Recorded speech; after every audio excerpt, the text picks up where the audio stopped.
நுணா பழத்தை இந்தியன் மல்பெரின்னு கூட சொல்லுவாங்க. அவ்வளோ சிறப்பு இந்த பழத்துக்கு.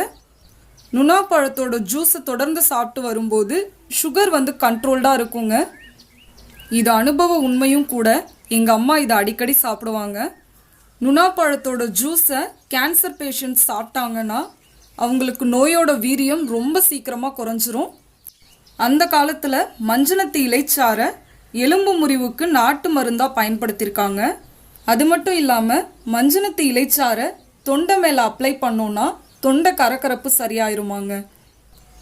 நான் ஏற்கனவே மூக்கு சளி பழத்தை பற்றி ஒரு வீடியோ அப்லோட் பண்ணியிருந்தேன். அப்போ எல்லாரும் அந்த பழம் எங்கே இருக்குன்னு கேட்டீங்க. அந்த பழத்தை விட இந்த பழம் இன்னுமே அதிகமாக கிடைக்குங்க.